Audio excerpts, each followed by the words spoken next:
Tony Hawk became a household name, and it's not because of skateboarding as much as it is because of video games. The Tony Hawk's Pro Skater series was one of the biggest franchises on the planet in the late 90s and early noughties, and the recent remakes, 1+2 and 3+4, prove that Tony Hawk is back and here to stay. To celebrate the occasion, we've gone back and ranked every single game ever to bear Tony Hawk's name. This ranking is based partially on the impact of each game when it originally launched, and how good they are to return to now. Weird mobile releases that got soft-launched and cancelled, disappointing sequels, pitch-perfect remakes, even a unique Xbox exclusive that was never seen on any other platform. This is every Tony Hawk game ranked from the very worst to the very best. Tony Hawk's Shred Session is an endless runner in the same vein as Temple Run, and it soft-launched in some territories in mid-2014. By November of the same year, it had been cancelled and pulled from stores.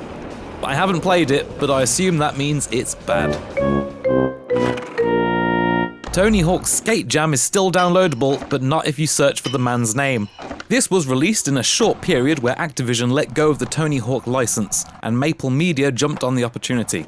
Skate Jam is still playable as Skate Jam Pro Skateboarding, but it's not recommended.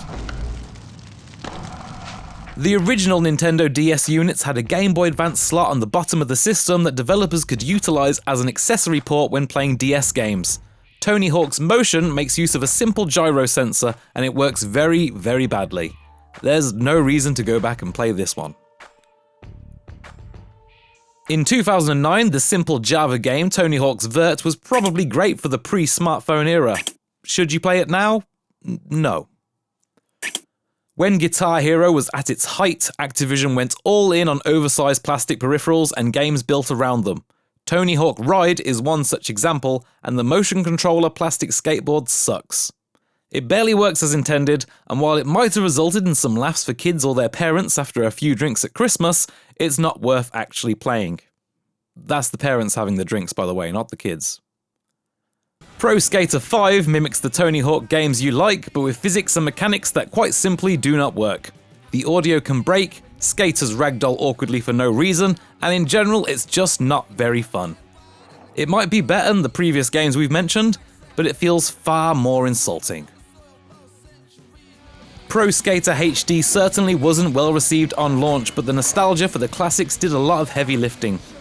Like Pro Skater 5, the physics are a mess, the end product feels buggy, and the combos are inconsistent. There are a handful of interesting game mode ideas here at least. Well, once you've made all those plastic skateboards, you need to sell them, and if one game won't do it, then the second might. Tony Hawk Shred is basically more Ride, using the same skateboard, and it worked far, far better. It's a more on-rails experience, but that's exactly what it needed in order to make the skateboard controller feel like it worked. It's still not up to the standards of a traditional Tony Hawk game, but this is the only one using a dodgy skateboard controller that can be considered playable. Tony Hawk's Downhill Jam isn't really a skating game in the same way most Tony Hawk titles are. Instead, it's a skateboard racing game, focusing on speed above all else. You can grind on rails and pull off tricks for points, but like Mario Kart World, these abilities are more about taking tight lines to get ahead of the competition. It's not a terrible game, but not what fans want from a Tony Hawk game. The first Tony Hawk game of a new generation, Project 8 introduced new ways to perform tricks and more realistic, grounded physics. At the time, this felt like a genuine generational leap for the series, but looking back it feels like one of the strangest and most unique games in the series. Not a bad game, but incredibly forgettable, and disappointing for anyone that valued the series' arcade controls and combos. Tony Hawk's Proving Ground is Neversoft's last ever game, and it feels like a sad end to a legendary studio. It's even technically a sequel to Tony Hawk's Underground, bringing back the traitor friend Eric Sparrow. Again, it's not a bad game, but the new innovations feel as if they're trying to keep pace with EA's Skate. American Wasteland is often considered to be the last good Tony Hawk game, and while that's not necessarily true, it certainly feels like the last one in the classic style. It was a launch game on Xbox 360, but was built for the previous generation, and it shows. It boasts an open world with long corridors that separate levels instead of a menu, and it's more like a skating adventure RPG. And yes, it still has a classic 2-minute mode. It's nobody's favourite Tony Hawk game, but it's still a good one. The original, the game that started a skating phenomenon. Now, if I'm being honest, there's no real reason to go back to the original game over many of the others in the modern day, especially since it's missing some moves to extend combos that have become synonymous with the series. Still, it's a classic, there's no denying it, and if this was your first, then it's well worth returning to for a burst of nostalgia. No, we didn't already go over this one. American Skateland is a Nintendo DS exclusive version of American Wasteland, and it's quite unlike any other version of Tony Hawk. And that's because it's a genuine, full-fat, classic Tony Hawk game in 3D on a handheld. It has some unique DS features, but most importantly, it controls well, performs amazingly for the system, and has the full Tony Hawk moveset. This is a fully fledged Tony Hawk game with a totally unique vibe, and it was even one of the first Nintendo DS games to support online multiplayer.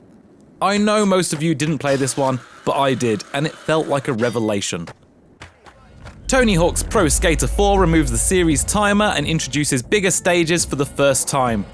It has a few new tricks and mechanics to introduce, but overall it's a similar experience to other classic Tony Hawk games.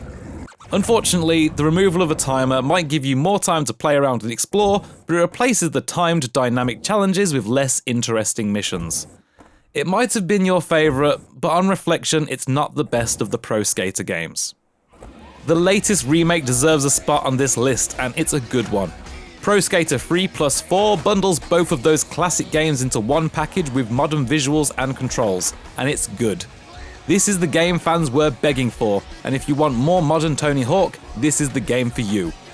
Underground was the first game to introduce a real story into the Tony Hawk series. This game has you creating your own skater and using your skills to work your way onto the skate tour with Tony Hawk and the rest of the gang. It's a genuinely memorable journey that even features a few betrayals to raise the stakes and shouldn't be missed.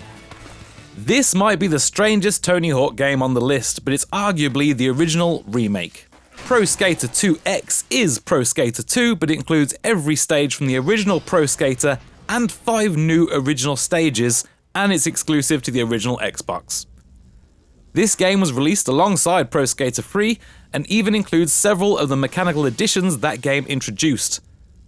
The new stages haven't returned in any subsequent games, probably for a good reason, but Pro Skater 2X was the most content-filled Tony Hawk experience until the 1+2 remake launched. A surprising, underappreciated gem. This remake brought Tony Hawk games back into the zeitgeist and was the first Tony Hawk game to actually be well received in more than a decade. It's a genuinely great remake and a welcome return to form for Tony and his pals. We have the first 4 Pro Skater games remade now, and I'm hopeful that we'll see remakes of the Underground duology too. On the subject of the Underground duology, Underground 2 puts Bam Margera into the spotlight and replaces a bunch of the skating challenges with even more weird and wacky stunts inspired by the likes of Jackass and Viva La Bam. This is absolutely the peak of the Tony Hawk storyline, and while its sensibilities are a little bit different to what we expect today, this is still a classic for the young millennials that played it. This is the game that changed everything. The original Pro Skater was sensational, but Pro Skater 2 fully penetrated the mainstream and made skateboarding impossible to ignore for an entire generation. This game was as big as Mario, Pokemon, Call of Duty, and more. Pro Skater 2 made Tony Hawk a household name, and it's incredible even now. Tony Hawk's final game with a forced timer is also the very best. The Tony Hawk games were better with a 2-minute timer, and Pro Skater 3 retains that timer, along with the levels that are smartly designed around it, while perfecting essential mechanics like reverts, lip tricks, manuals, and more. The Tony Hawk games, as you know them, all use Pro Skater 3 as a blueprint, and that's because there's no fluff. This is a sublime gaming experience and the best Tony Hawk game. If you enjoyed this video, please leave us a like and let us know in the comments what your favourite Tony Hawk game of all time is. Please say Pro Skater 3. It really is that good.